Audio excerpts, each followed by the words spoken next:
How do you do, everybody? It's T-Biz, and I've got another vintage G.I. Joe pickup to share with you guys. I went to the Comic-Con a couple of weeks ago and had Larry Hama do a sketch for me of a G.I. Joe character. And the only one I could think of offhand that wasn't Snake Eyes or wasn't Storm Shadow or Scarlet or, anybody else. And, this is pretty much, I guess, the characters that everybody was always probably getting them to, or asking them to sketch. I thought of Chuckles because I was like, he's got a funny name. He's kind of a funny dude, I suppose. And yeah, it just made me think of myself being kind of goofy and stuff like that. So I figured, why not a goofy character like that? So I got him to do a Chuckle sketch. Here's a look real quick at that sketch. There you go. Signed by Larry Hama, 2014.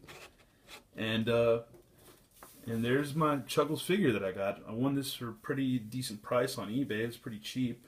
And I got them complete along with the file card. And interesting thing about the file card is it's got the old offer for the Get the Fridge action figure, which everybody remembers the Refrigerator Perry back in the day playing football and stuff.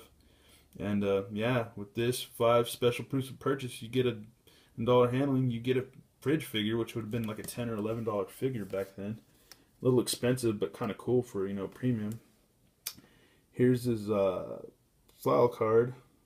You can pause it and take a look at it and stuff, and check out all his info and stuff. And what's cool about him, he's an undercover agent for Joe. And the thing is, I guess he was so undercover that it's hard to tell what side he was really on, which I think is kind of gives this character an interesting mystique or something, about him. And I think that's awesome. And it's kind of funny if you notice too on the file card. He's got like this total, it's almost like an 80s mullet, a late 80s mullet or something. And I think that's kind of funny, kind of cheesy. Kind of got a cheeseball Miami Vice look. Kind of reminds you of those characters from some of the cop shows back in the, mid to late 80s or whatever and stuff. Like, I remember like maybe Miami Vice or Hunter or something like that. Man, I haven't seen Hunter in a long time. That'd be kind of a cool show to check out again. Anyhow, enough blabbing, but here's a look at some of the figures in the back from those 2 or 3 waves. A lot of really awesome figures back then. Really a lot. I mean, they're just...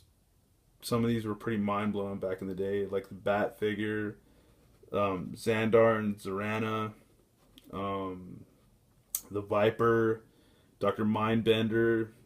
On top, you've got Tunnel Rat and Jinx. They're like fan favorites. Outback, Falcon, Cobra Commander, Crystal Ball, Big Boa, Procmaster, Techno Viper. There's just so many good Joes back then.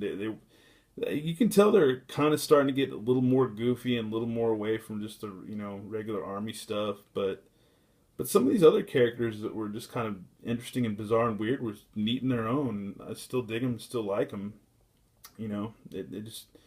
It adds more imagination to the line, I think. Anyhow, let's look at that. And I'm stoked to get this figure because I guess they put a new O-ring in him and stuff, so he's not all loosey goosey, which is cool.